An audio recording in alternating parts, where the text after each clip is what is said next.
your email. Alan sent you an email about the word non-entity. Do I need to look at it? I think it meant non-sentient versus non-entity or something. That's the English translation. Yeah, exactly. I know.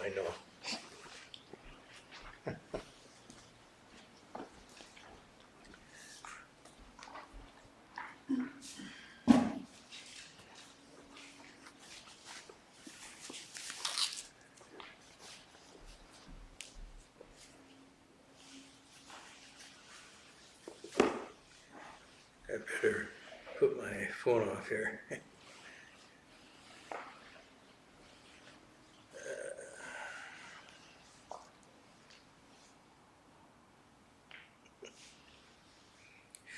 That's an appropriate mode for the Avatamsaka airplane mode.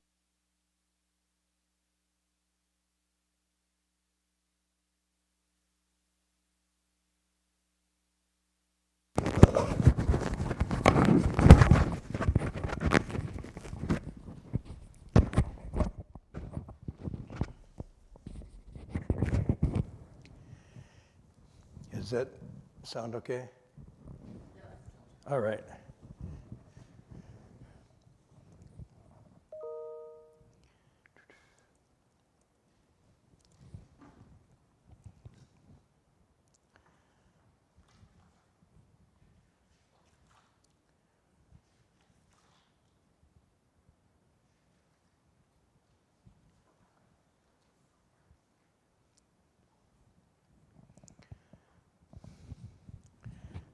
Okay. Nice hot tea for tonight. How are you all holding up with the weather, okay? Yeah, you're coming from an even hotter zone, aren't you, from across the mountains? We just got back from Hawaii the other day, so we missed most of the hot. Hawaii is humid, though, not Very hard to. not 104. Ah. Okay. What I'm going to try to do tonight is, we've been away for quite a while with the text, this sutra. And I realized when I started up last week, it was kind of like in the middle of things. And so what I wanted to do was to just go over reading, and you can read along, get back into the flow of the sutra text, and as we get back in the flow, which will lead us up to tonight, so it's kind of like a review. But sometimes, what we're doing is we're taking sometimes a couple words at a time and spending a lot of time on it. And that's one way to get into the sutra, but another way to get into it, I mentioned last week, was to memorize it. Another way to get into it, when Heng Sure began his practice, he would bow to every character. One time, R, Sure, One, Shu. That's even slower than I'm going in my explanation. But traditionally, and for a long time, these texts were recited in community or alone. And there's something to the energy that comes from actually just reciting the words without giving it an analytical thought or anything else, and just letting those sounds and the concepts and the images, the imagery, run over the mind. It's compared to, one expression they use is a heart cleansing. It's like water that cleanses as it flows over. So tonight we just do that exercise. We'll start right at the beginning, English only. And then you can recite with me if you want, or just listen. So we're starting right at the top. At that time, Manjushri Bodhisattva asked Enlightenment Leader Bodhisattva, disciple of the Buddha, given that the nature and the mind are one, why then are there various distinctions perceived, such as rebirth and wholesome paths and rebirth and evil paths, perfect faculties and deficient faculty? different modes of birth, handsomeness and ugliness, and different experiences of suffering and happiness? Why is karma unaware of the mind and the mind unaware of karma? What is the experience of karma unaware of retribution and the retribution unaware of the experience? Why is the mind unaware of the experience of karma and the experience unaware of the mind? What are the causes and conditions unaware of causes? What are the causes unaware of conditions and conditions unaware of causes? Why is wisdom unaware of states of being, and why are states of being unaware of wisdom? Then enlightenment leader Bodhisattva answered in verse. The humane one asked about these principles in order to awaken the dull multitudes. I will now answer according to their nature. Would that the humane one would attentively listen. All dharmas have no function, nor do they have any substance. Thus every one of them knows not all the others. As with the water in a river which forms torrents and rapids, they are mutually unaware. So too it is with all dharmas. Or as when a tremendous blaze flares into raging flames all at once, each flame is unaware of the others. So too it is with all dharmas. As with the continuous gust of wind that buffet every object they encounter, while each gust unaware of all the others, so too it is with all dharmas. It is also like the planets of the solar system, sustained by their mutual gravitational forces, yet each unaware of the others. So too it is with all dharmas. The eyes, the ears, the nose, the tongue, the body, and the thinking mind, the sensory organs all, constantly turn and flow in samsara, and yet there is no one making them turn. The Dharma nature, basically unproduced, still manifests coming into being, yet there is nothing making it manifest, nor anything that is manifested. The eyes, the ears, the nose, tongue, body, and the thinking mind, the sensory organs all are empty without a nature, but the false mind discerns them as existence. Thus, in accord with principle, observe that absolutely everything is without a nature. The Dharma eye is inconceivable. It's seen without distortion. Whether we name it real or unreal, false or not false, mundane or world transcending, these are merely false words. So I'm trying to go now to where we would pick up. So that's where we stop, more or less.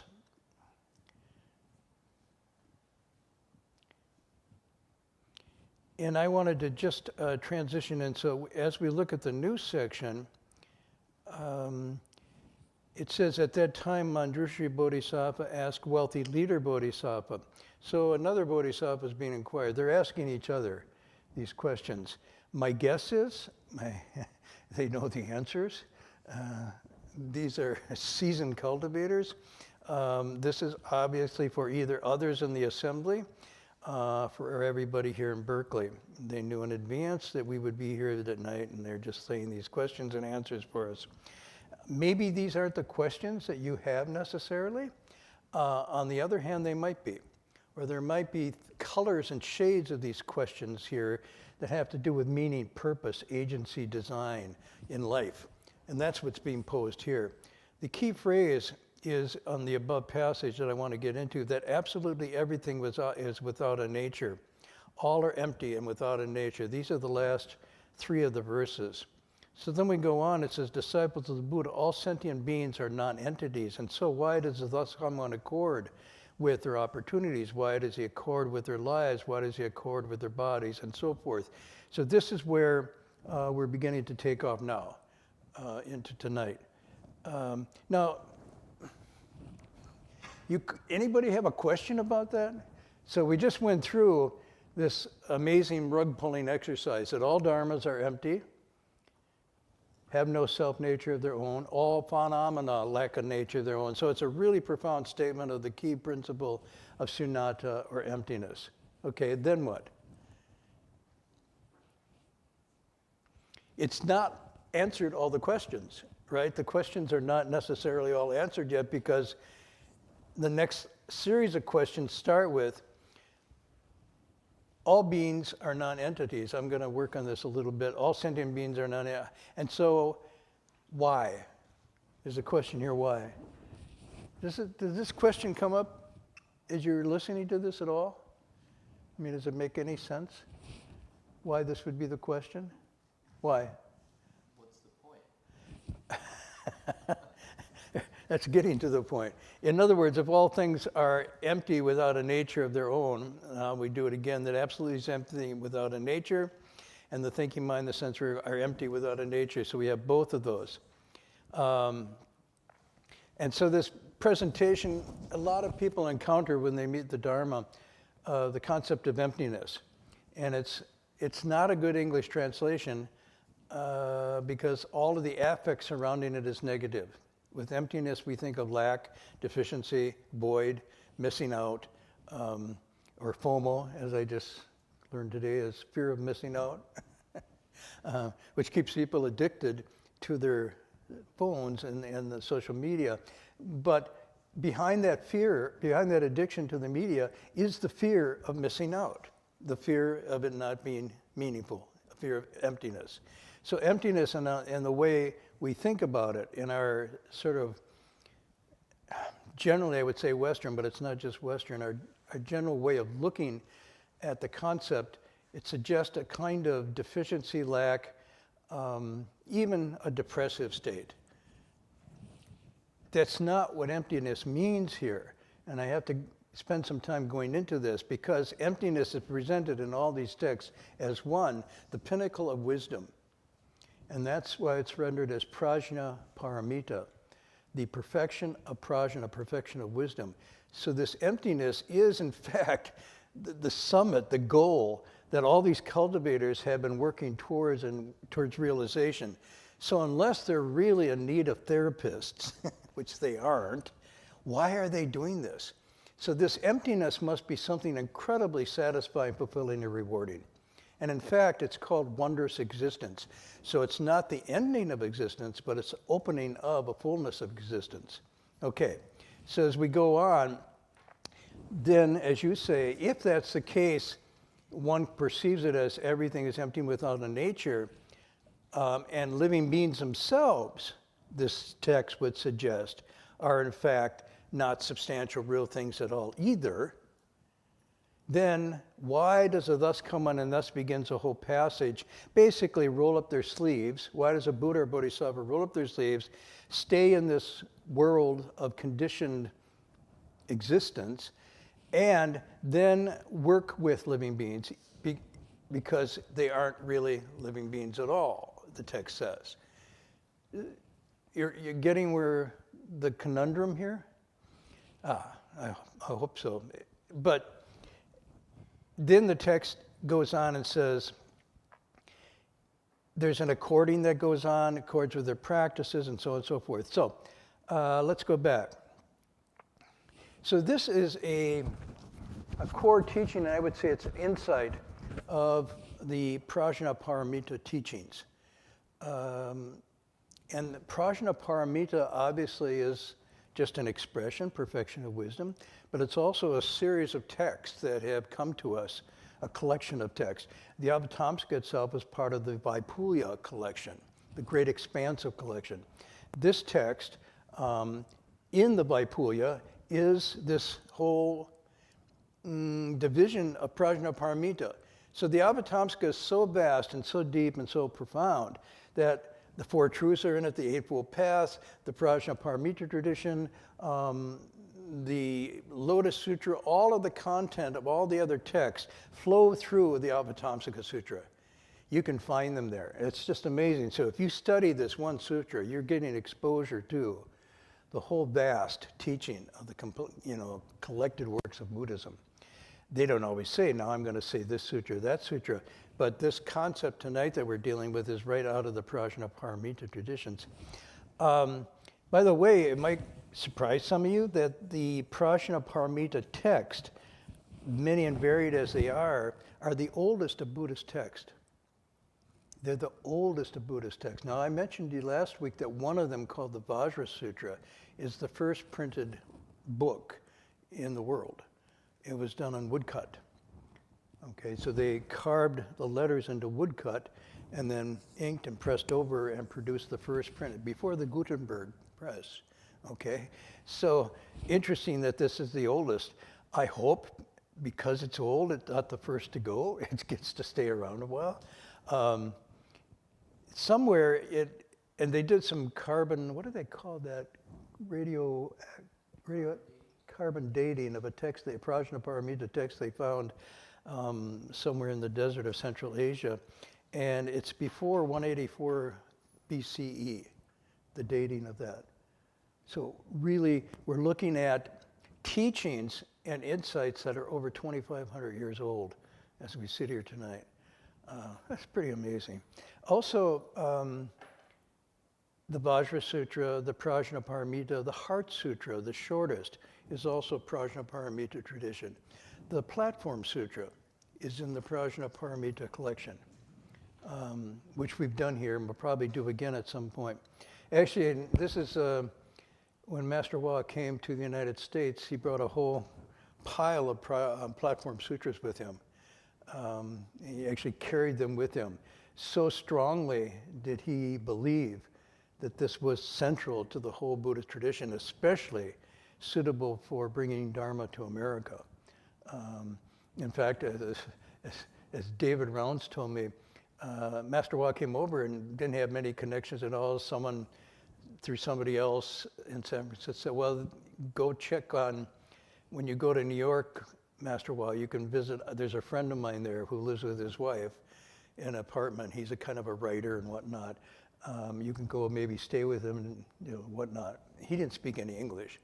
So David Rounds, as he says, David was getting up with his wife, Susan Rounds, who's our president of our university, early in the morning, knock on the door. He opens the door and there's this monk, Chinese monk standing there. And David has no background in Buddhism, neither. He's like, and they come in and they offer him, I think, some toast and coffee or something, not knowing what this is all about. And Master Hua takes out this, wrapped in paper tied bundle of Platform Sutras and says, here for you. And that was the first encounter. And David, of course, goes on to become a translator of Buddhist text. He was studying literature at Harvard. And then Susan went on to become the president of our university. That was their first encounter. So little seeds like that. And what Master Hua said about the text, he said, this text, not to David then, later, he said, this text has everything you need to know to be a Buddhist. Moreover, it has everything you need to know to become a Buddha. So rich and deep is that Prajna tradition. So what I wanted to do was to spend a little more time on what's going on here.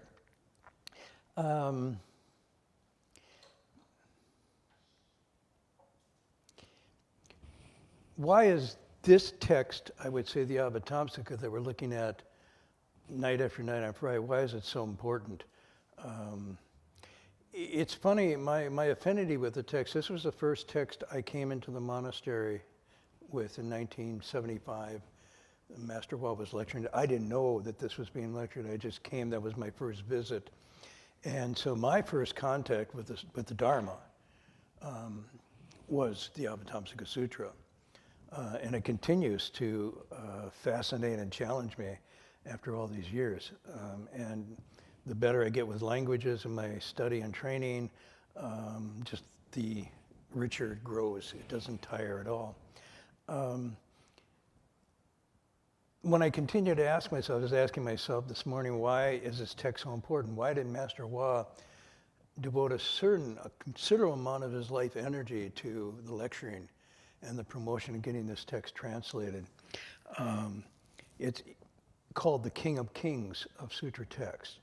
And I just mentioned one of the reasons because of its containment of all these really important principles. But it also, for me, it holds up or offers a way of seeing and understanding so challenging to my or our conventional, conditioned ways of thinking. There's a lot out there that seems dramatic and radical and earth-shaking, but when you get into this, into the slow rhythms and the depth of what this is putting forth, there's nothing like this in the world. There's nothing that really challenges what I call our frog in the well framing.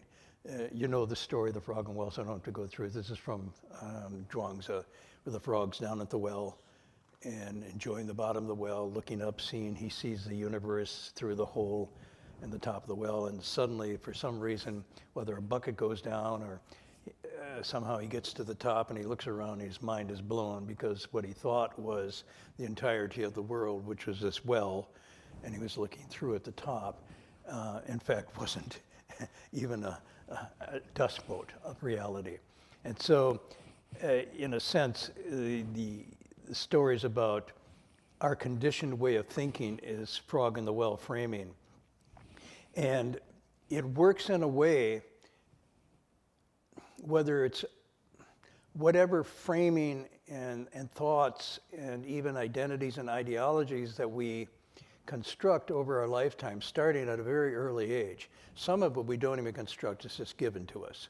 Part of raising children or sending them to school is to indoctrinate and form them in ways of thinking, perceiving, understanding, and so forth. And we then feel as if we belong, we're comfortable. Things, quote, make sense within these established paradigms and orders that we're given. And so then there's a kind of settledness that occurs.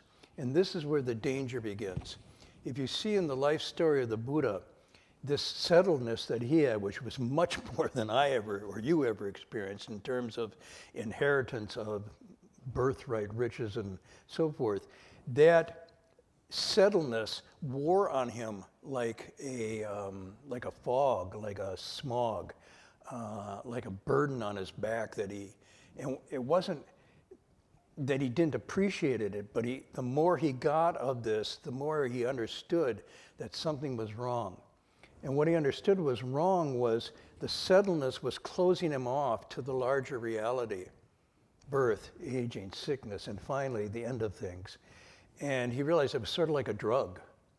And the more he had, the more he felt it was actually numbing his consciousness. And so the settledness is part of the result of the habituations that we form in our identities. And it gives us a great deal of comfort, but we always know that something's going to rub it, something's going to hit it, whether it's sickness, someone dying. The climate change thing is really unsettling to people now. Our friends in North Carolina, which Monk Heng Sure has many in that particular area, and then one of my colleague friends, Dr. Ladd, has this Ayurvedic Institute there, moved it from Albuquerque to Asheville. Suddenly, whether it's the external conditions or the internal conditions of the body and whatnot, the suddenness is constantly being hit, It reminds me of one of my favorite books, The Old Man and the Sea by Ernest Hemingway. How many people read that? A few. You should check it out. Oh, watch the movie. You can watch the movie too. It's a movie. It's okay, a movie. But read the book. It's very short, and Hemingway's easy to read. He's almost like see spot run spot run. And very, very simple language. And so you can read The Old Man and the Sea, Hemingway's Old Man and the Sea, but what you get there is a Western existential sense of this rubbing against settledness. So in the story, he's an old fisherman on the coast of Mexico. He's never really made it. He's very poor and impoverished, but he has a dream of making a big catch one day. So he goes out further and further and further, and finally, he snags a big one, and a huge fish. And he struggles with it for almost 24 hours, but he doesn't give up. And he's going to bring this fish back, and he imagines when he gets back, this will take him out of poverty. This will settle his lack of attention in the village, and his grandson will be proud of him finally, and so on and so forth. And so tired as exhausted, he starts to row back from way out at sea. And he's just so satisfied and so happy that he's finally got, and this is the biggest fish that's ever been seen in the area. And so, and then the text goes, Hemingway just says, and it was 2:00 when the first shark hit. And there's that just abrupt line. And the shark, of course, are coming to tear up the fish. And they come, and they come. And he tries to beat them with his oars. He breaks one oar. He's only got one left. And he struggles against the vicissitudes of reality. Now, you could say the shark is obviously something coming against its prize, but it's also mortality, it's sickness, it's loss, it's a job loss, it's insecurity. Whatever it is, the settledness that we strive to get is constantly being challenged and eroded by the realities. Deal with it, in a sense. This is where we find ourselves, between a rock and a hard place. Emerson had a wonderful, by the way, by the time he gets back, what is left? Anybody know the story? He almost is dead from exhaustion, falling asleep as he rows in. He lands on shore, he falls asleep in his boat. And he wakes up to some villagers and his grandsons are talking. All that's left is a carcass of bones. The fish has been completely taken away by, and that's where Hemingway ends it. But it's meant to be a sort of reflection on no matter how we strive and how we work, we're all fishermen trying to get the settledness of the big catch and the big fish. And in fact, the realities of conditioned existence do not go away. In a kind of similar sense, the American philosopher Ralph Waldo Emerson had a wonderful line. He said, "People wish to be settled, but only as far as they are unsettled is there any hope for them." And by this he meant the unsettledness alerts us to what it means to be fully human and to engage our lives seriously and not in this dream of the frog in the well kind of state. So let me to another kind of thing here. We think of Buddhas and Bodhisattvas as sages as, well, what comes to mind if I say to you, what's your impression of a Buddha and Bodhisattva and sage? You know, what kind of beings are they? What would it be like to hang out with them?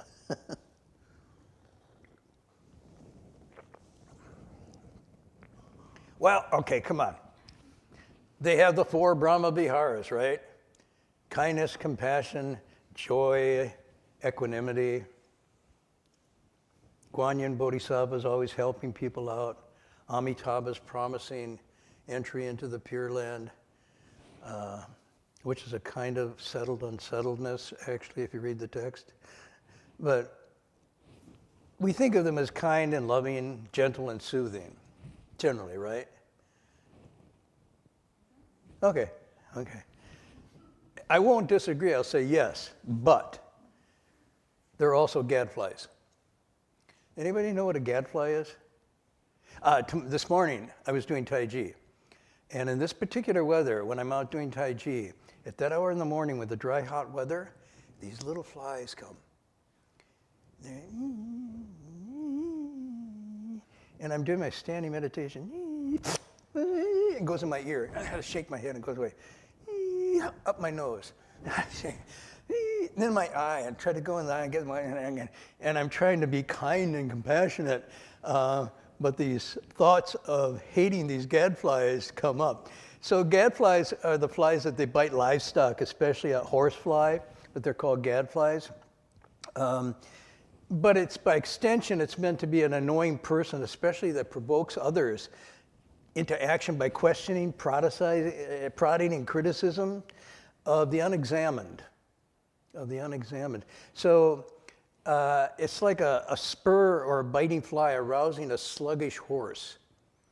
So what I'm suggesting is Buddhas and Bodhisattvas have this kind, soothing, gentle, loving quality, and at the same time they're like gadflies. Back and forth. Do you know where this comes from, by the way, in Western thought, the gadfly? Going once, going twice.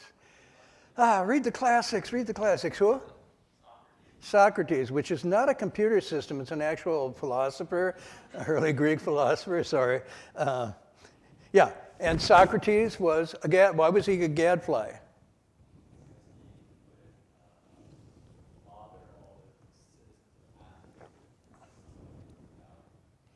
He bothered the citizens of Athens to have to think. So someone would be going off to war, and he says, "Why are you going off to war, young man?" "Well, for patriotism." He says, "Oh, good indeed. What is patriotism?" Who do you owe your primary allegiance to? Is it to the gods or to the country? And like, wow, and he just keeps going, and keeps bothering, keeps doing this. But his goal is not to just irritate for the sake of irritating, it's to wake up the sluggish horse. So this becomes the case with these texts that we're getting into now. Tonight, when we get into this text, all living beings are not living beings. All things lack a permanent nature. All things are without a nature. And then as we go on, I'm trying to look at the next part. For those of you who really think, well, I love my body and my body loves me, right? That's who I am. First verse here, observe the body in detail throughout.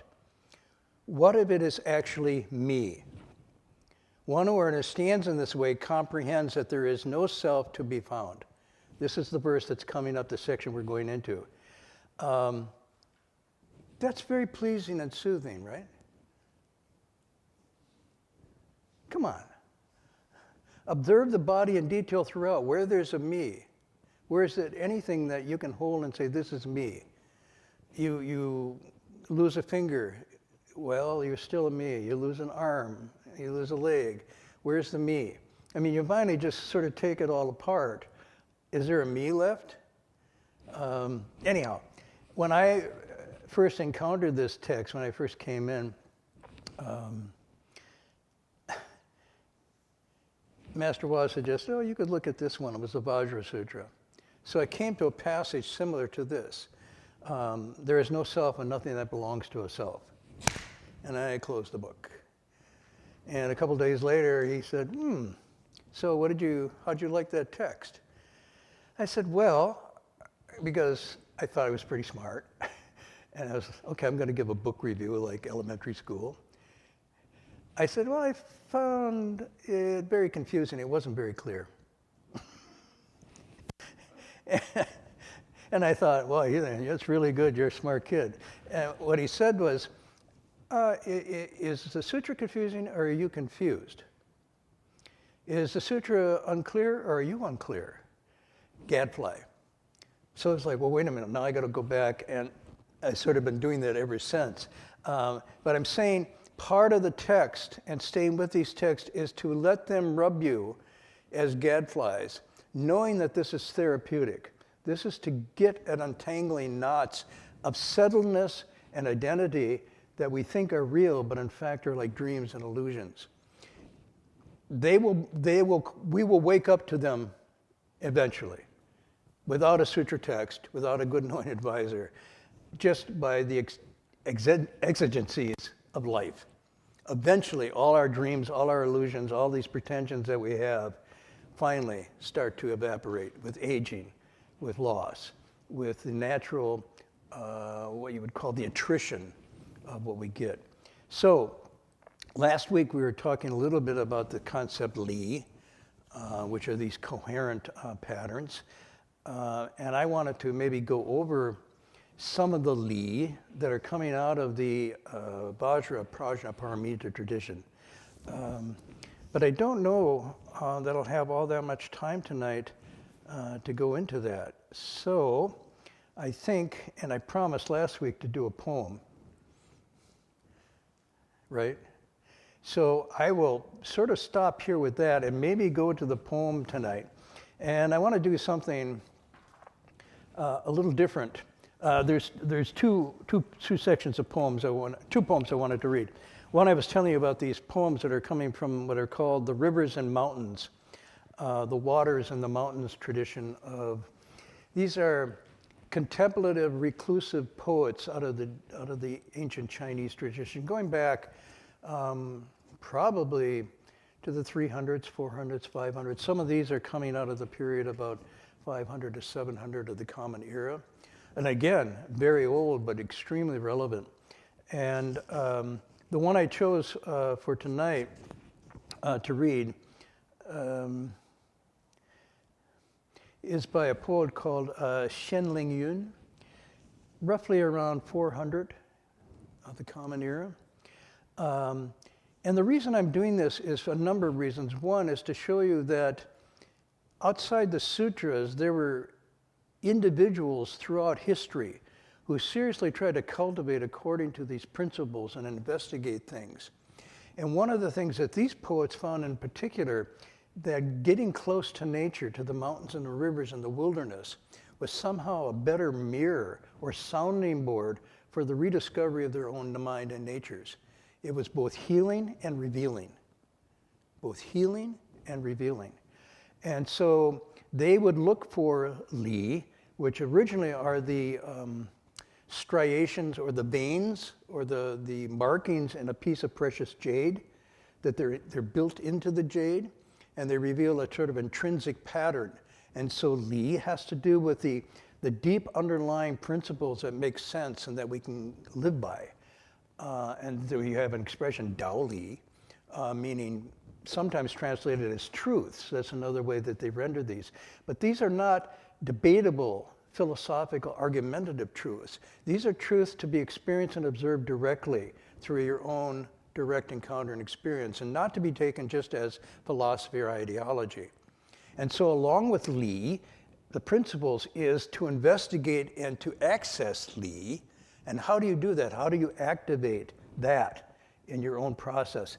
And so the whole system that is being presented here is not so much principles and ideas or philosophy, but the means by which you can uncover it in your own experience. How do you cultivate this to bring it directly into your own understanding? As immediate, the Buddha says, is looking at an apple in the palm of your hand.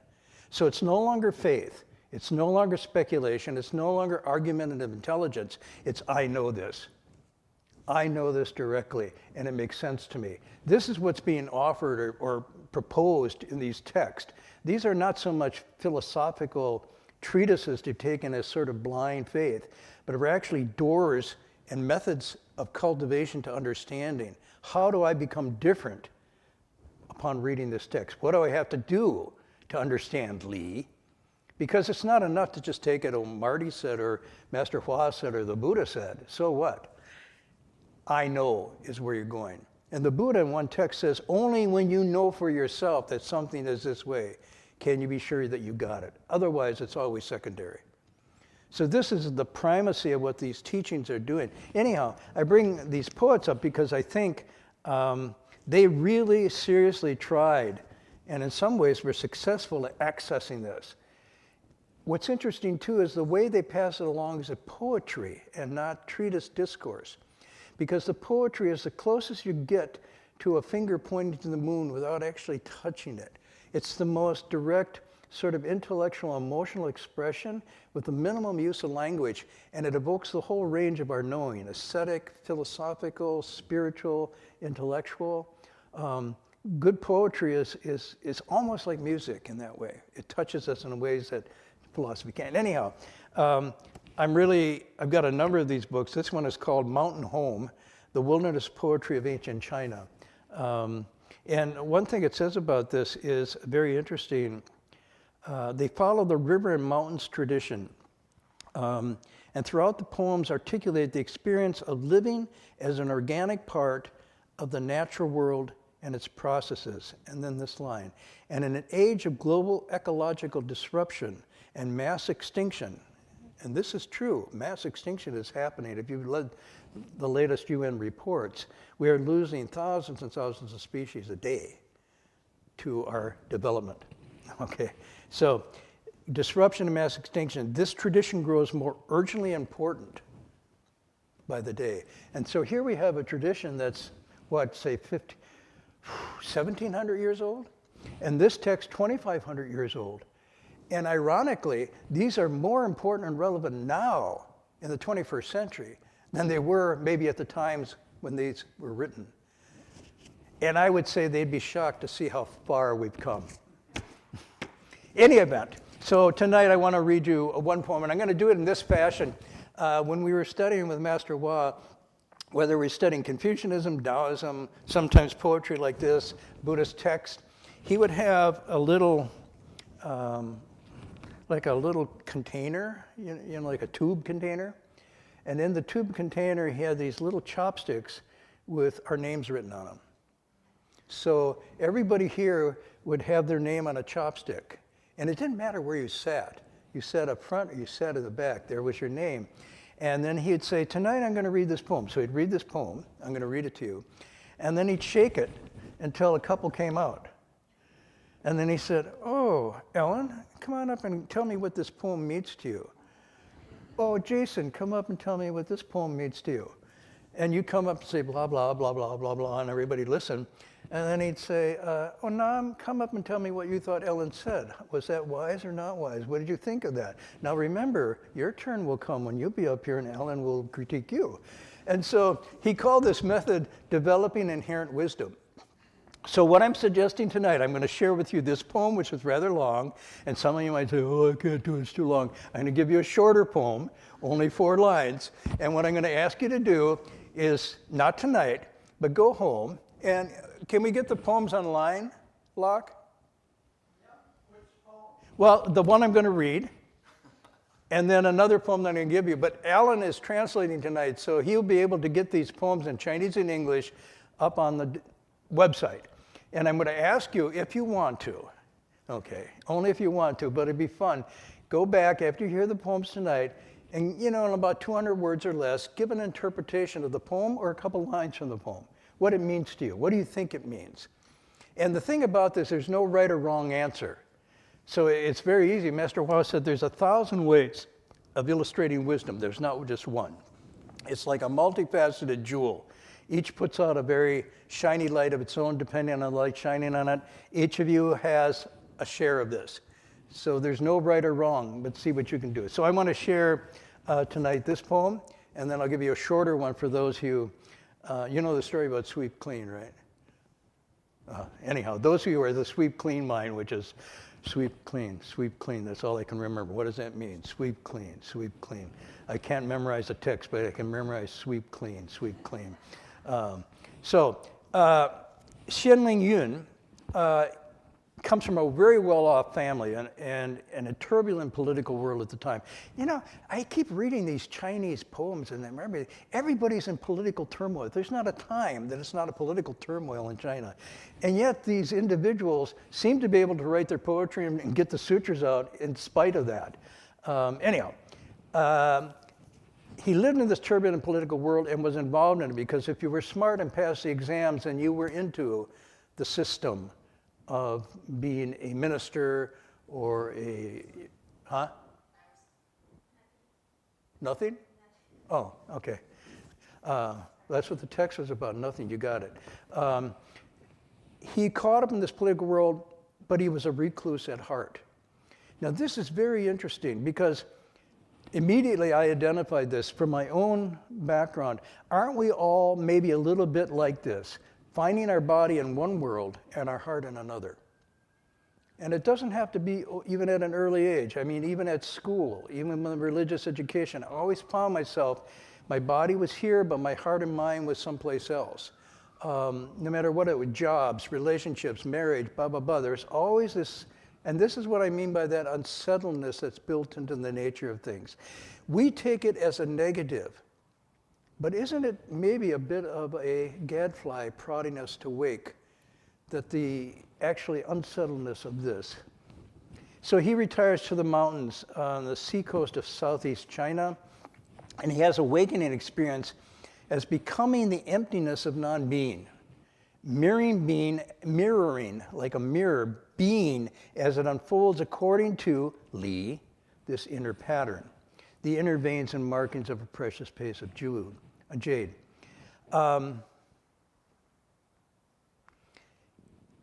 He comes to a deep understanding of Li through Shang. Now, Shang is a character that means esteem or adoration. For what? For the wilderness. So he has this reverence and respect for the wilderness as if this was his church, his monastery. And by going in with a heart of not exploiting or cutting everything down or strip mining or anything like that, he goes in with this idea, I'm a small piece of this wondrous whole. And he starts to observe, and through that adoration of nature, he has this encounter, this awakening experience of Li. And he has this idea that the mountains of a single overwhelming whole, a unified whole that he's in. And these poems then convey to us, the readers, the empty mind mirroring the whole. So again, the emptiness here that we met in the text tonight is not a negative, but it's a receptivity. It's an openness to possibly receiving. Keats, the British poet, called this negative capability. He said the art of writing good poetry and of seeing things clearly is not so much in what you do as what you not do, of negative capability, the value of what is not. And so that world that he encountered on one hand was realistic but also deeply spiritual. And he identified enlightenment with wilderness. I want to say that again, identified enlightenment with wilderness. And so what he did is he replaced the narrow human concerns with a mere, still mind. This is the expression, a mere, still mind. As the mind is still, it reflects everything perfectly. The Chan, Zen expression for this, is the pool of water where there's no waves and turbulence, and then the myriad things are seen as if they were real, as if you could touch the moon in the water that way. So, here's the poem. Now, I will say it to you, I'm not going to do it in Chinese, because that would really unsettle you. My Chinese is like roosters crowing, like chalk on a chalkboard, or fingernails on a chalkboard. So, Alan, I'll let you do the Chinese. It'll be online for those of you who want to read it. And this is called On Stonegate Mountain's Highest Peak. So here I read it. I started thinking of impossible cliffs at dawn, and by evening was settled on a mountaintop. Scarcely a peak high enough to face this hut. Looking out on mountains veined with streams, forest stretching away beyond its open gate, a tumble of talus boulders ending at the stairs. Mountains crowd around, blocking out roads, and trails wander bamboo confusions, leaving guests to stray on clever new paths coming up, or doubt old ways leading people back home. Hissing cascades murmuring through dusk, a wail of gibbons, monkeys, howling away at night. I keep to the inner pattern, Li, deep in meditation, and nurturing this way, Tao, never wander astray. Mind now a twin to stark late autumn trees, while eyes delight in the flowering of spring. I inhabit the constant and wait out the end, content to dwell at ease in all change and loss, unsettledness. And then the final line. In this regret, there's no kindred spirit here to climb this ladder of azure clouds with me. Okay, so this is a poem. I won't go into it. I could do my quote analysis of it, but I want to have fun and suggest, now you all can get online, I know, and some of you are online right now. And some of you are thinking that if you get the implant, you can be online without me telling you're online because you won't even have your fingers moving. You'll be a cyborg. It'll be behind your ear implanted. And you're going, searching the web. What was his name again? Oh, it was Chen, somebody else. And the poem was called, and then you'll find commentary and so forth. And then you write it up and send it to me. And don't do that. See, what our teacher would do, he would do this with us. We never knew what he was going to do. He wouldn't give it to us. I says, Master, would you give us it tonight so we can be ready by tomorrow morning? He says, no, you'll all go back to your rooms and you'll cheat. You'll look up commentary and somebody else's ideas. He says, you want other people to eat for you and you get full? No. In the same way, you go back and figure it out yourself. This is called developing inherent wisdom. Well, sure, fool, I won't write anything until I have inherent wisdom. If you don't write, you'll never have it. If you wait till you have it to talk, it'll be too late.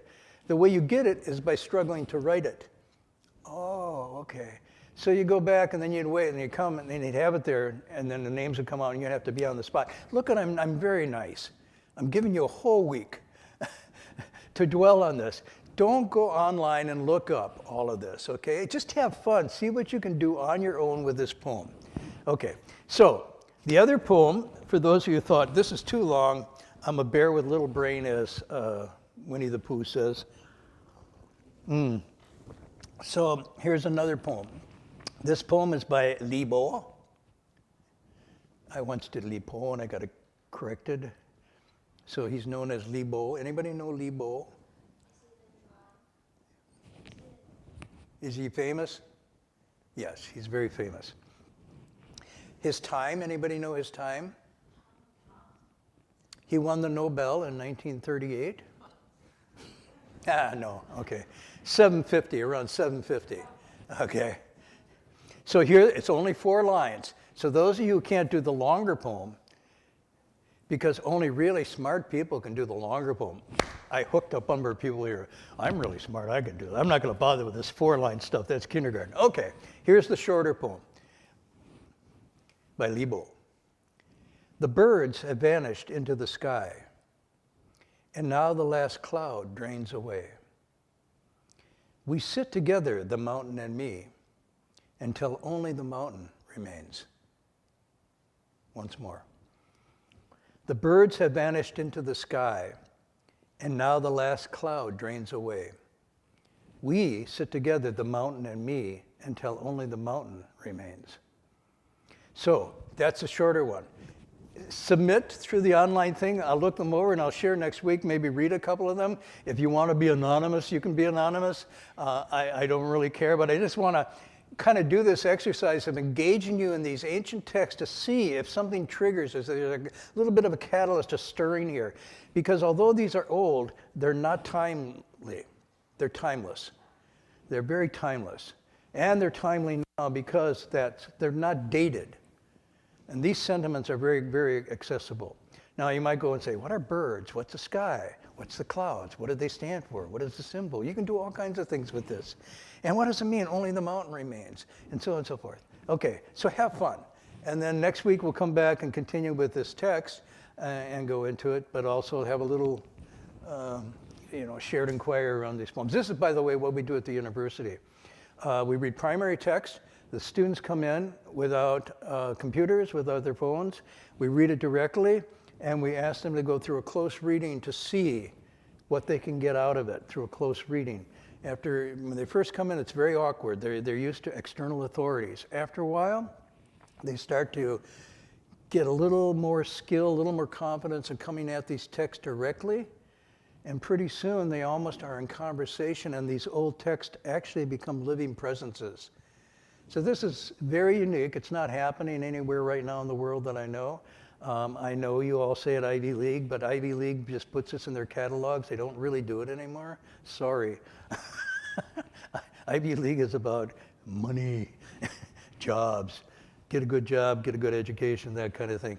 So the idea of a classical learning where actually you get transformed by these texts and become a person that's engaging in an ethical, informed way with the world, that was the graduate goal, is becoming less and less the reality. So anyhow, have fun with these, and we'll work on it next week. I didn't think you guys were here tonight. Does one of you want to say a few words? Online, I'm asking now, while he's getting settled, Locke, could you check, would Ellen be willing to put these up in Chinese and English on the website or wherever people go to look at this? Maybe on your page at berkeleymonastery.org. Again, give your page. I mean, Friday night meditations English. I have a web page. Testing 1, 2, 3. Testing. Okay. Okay. So you're official now, Marty. You exist. My page, it's called, huh? For the Friday night meditation class. Well, you can all put your likes up there, right? Please don't. What is it called again? berkeleymonastery.org. That's where they'd put it? Yeah. berkeleymonastery.org. Right. And then on that, there's for Friday night. Yeah. And then you can post your things there. Okay. Email who? Berkeley Monastery. Okay. You're a little confused? If you can, write it down quickly. What? Write it down. I'm doing a gesture here. This is very old school. You take a pen and a piece of paper and you write it down. It's amazing. Your thoughts can go through your finger, through the ink, onto a page without this. Anyhow, try that. And then if you want to post it online, transfer it from the paper. Okay, because you might be sitting there tonight and you can't sleep, it's warm, you say, we sit together, the mountain, me, and only the mountain. Wow! Turn on the light, write it down, and then send it out in the morning. Okay? And have fun. Yeah, actually, on that experience, I remember one time I was trying to get directions to go somewhere, and on the screen, I was like, uh-oh, like, I don't have a printer. What do I do? I can't print it out. And it took me like a couple minutes to realize, wait, I could just write it down. It's like that's something we do anymore, like write it down. Like I need to print it somewhere. Where's the printer? On that note, I was thinking of sharing about an experience that Jing Weisher and myself just had with our university community up at CDTV, which was we had a contemplative exercise immersion on, as Marty mentioned, the 4 Brahma Viharas. And it was led by a dear friend of the monastery, Kitty Saro. A lot of people know him. He at one point was a monk in Thailand under Ajahn Chah, and then trained under Ajahn Sumedho for a long time. He returned to lay life, and a little bit controversial because he actually married a very senior nun in the community. And there was some tension for a little while, but he was so devoted to the Dharma that people could see his sincerity. And as he explained to us, they had like past vows of some sort that they just supported one another. And he devoted his life to bringing you could say the southern tradition, sometimes referred to the Theravada in his lineage of the Thai forest with Ajahn Chah, and the northern tradition together, the Mahayana, you could say Master Hua's lineage. And actually Master Hua gave that to him as actually his mission in life, to bring these 2 traditions together. And by doing that, Buddhism has a future. And maybe just like a quick snippet of a story to give you a sense of him, talking about being unsettled. So he was actually a champion wrestler and became like a Rhodes Scholar, dropped that and went to Thailand to become a monk. That's a whole other story. But in Thailand, imagine he was actually a real wrestler. So he said he could actually walk on his hands, like hundreds of feet. And sometimes they would joke that because his pecs were so big, he looked like a nun. He was just like really, buff. But then he got typhoid fever, and he just completely withered to the point he almost died. And he just was in the monastery day in and day out, just lying on the ground, just trying to survive.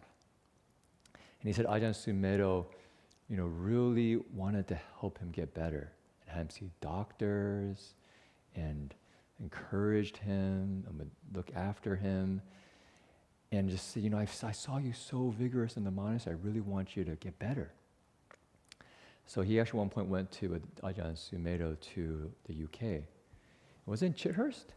Yeah, Chithurst. So he was basically all the time lying on the ground, upstairs, just lying there, maybe a little bit feeling sorry for himself, trying to get better, trying to, use his meditation methods and saying, I gotta heal myself. Finally, he said, one day, Ajahn Sumedho came up stairs next to him and said, Kirisaro, I give you permission to die. And he said, wow, that was such a relief. That was like the best gift my teacher could give me. Because he realized he had all this internal pressure that he had to get better. When he just realized, you know what? I can just accept that this is how things are. I'm sick. And this is a teacher of illness.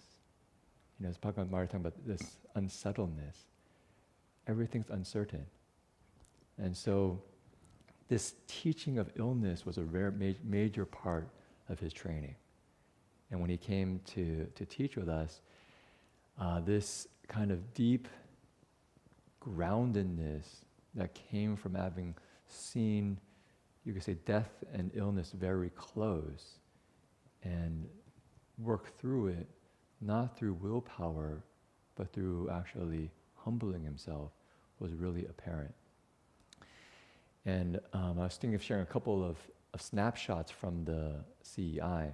So one was Jing Wei Shi and myself were just sharing at the end. Jing Wei Shi said one of the main snapshots he saw, the one the students shared that really touched him was, so not all our students at DRB are Buddhist. We actually have quite a few Christians as well. And so one of our students who are Christian actually said, during our walking meditation, this is like the second, third day, he says, like, people are talking about these Brahma Viharas, loving kindness, compassion, joy, and equanimity. He says, I couldn't really feel it. This is my first time really doing anything like this. This is, first time putting on his phone and not getting connected and checking his email. So it's like, wow, I just kind of felt really tired and exhausted. And like second, third day, he says, well, just kind of go out for a walk, and out into the trees. He's in the back, and he sat down. And he just kind of leaned next against a tree. He said, all of a sudden he had this thought, wow, I am still. He said, wait, I'm not supposed to say I'm still. He says, this is stillness. Wow. He said, I felt this abundant joy in my heart. I just started smiling. And he came back down. He's like, well, I just have this smile, like just seeing everybody. And it was just so touching. Jing Wei Shi was just saying to me, for this young man, this is an experience he can actually reference in his life. He just had this moment, wow, this is stillness.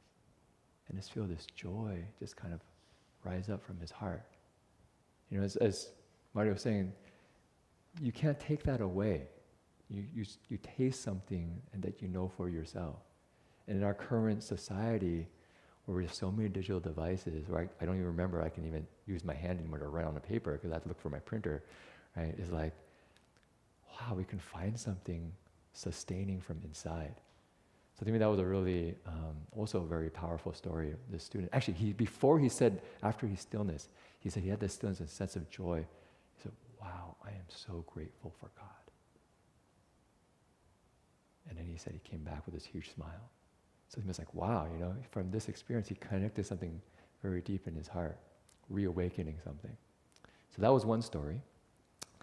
Another story, this is more for myself, was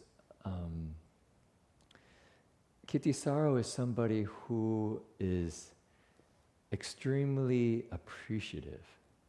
He's with you, and he looks you directly in the eyes and says, wow, I just so honor your presence. You're just the way you are, just touches my heart and gives me hope that there's, people in this world devoted to goodness and service. And he just means it so fully that you're just kind of like, wow, I don't know what to say. It's just a little bit, you're not used to this kind of appreciation, And he does that for everything. He's out and he says, wow, look at the sky. It's so blue and the trees are green. And the wind is just touching our skin. And you can just appreciate the blessings that we have to be in this sacred space. Like here we're in the sacred space, as we so easily forget. And he's like that over and over again. And he said this appreciation was actually something that sustains us in our practice. It's a sustaining energy. Because sometimes if we stick to practice, we don't appreciate, we can get kind of dreary. I gotta do my homework, I gotta do my practice, I gotta do this. And so just seeing his kind of vibrancy around this appreciation and joy, I reflected on myself. And I realized my tendency is to, I see the kind of goodness, but I quickly look for the 3 or 4% that's off. And I start thinking about, how do I fix that, thing that's off? And I start going, well, maybe let's do this, maybe do that. And I don't actually allow myself just to rest in the actual appreciation. I said, that's actually you could say a habit of mine where I'm not able to actually see the goodness in the situation and other people and just focus on the small thing that needs to be improved.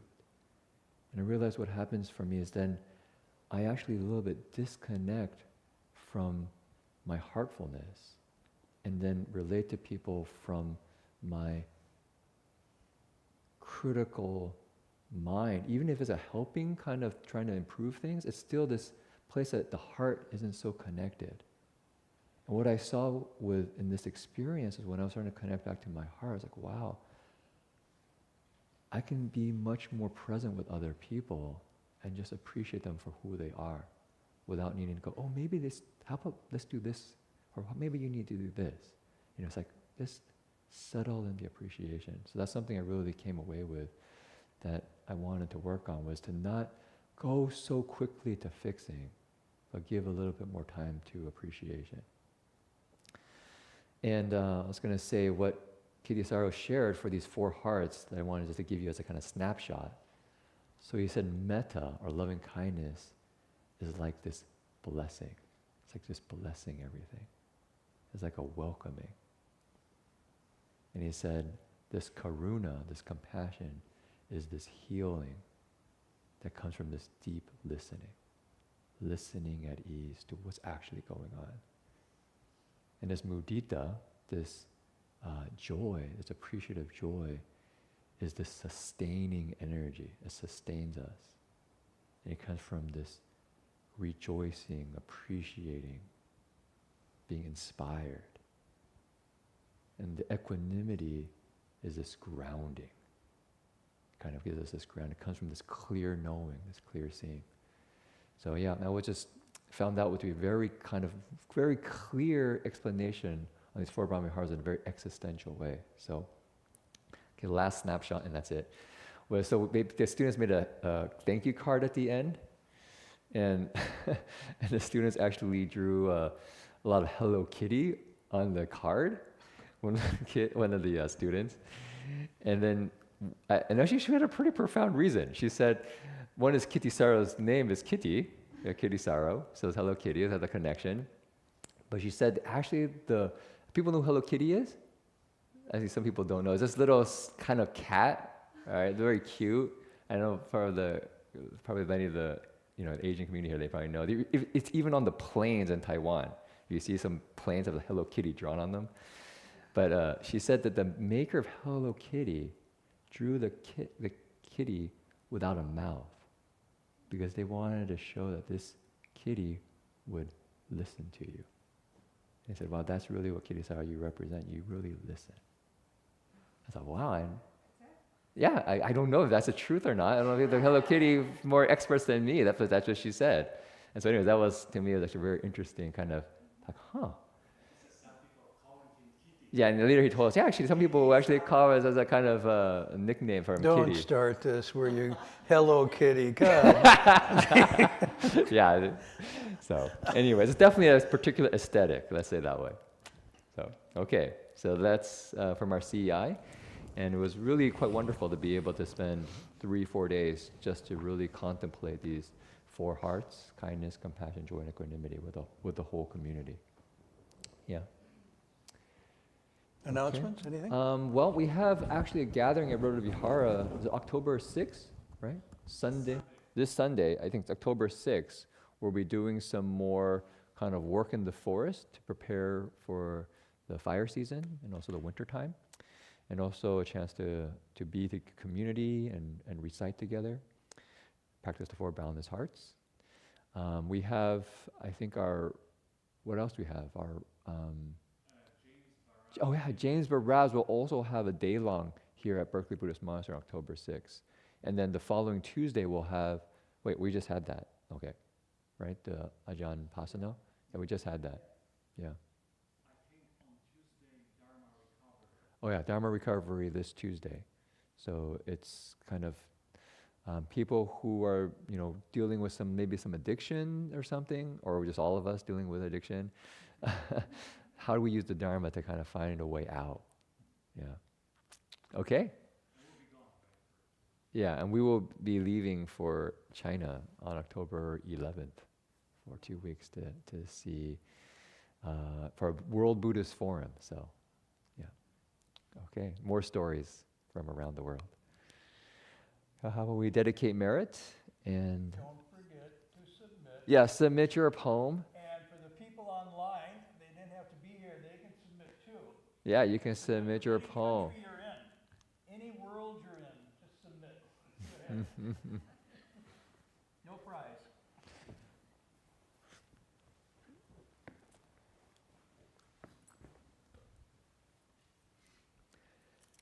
May every living being, our minds as one and radiant with light, share the fruits of peace with hearts of goodness, luminous and bright. If people hear and see how hands and hearts can find in giving unity, may our minds awake to great compassion, wisdom, and to joy. May kindness find reward. May all who sorrow leave their grief and pain.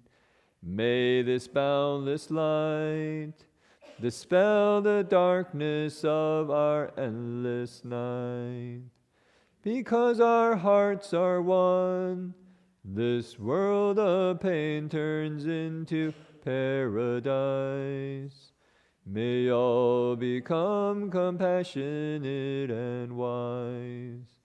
May all become compassionate and wise.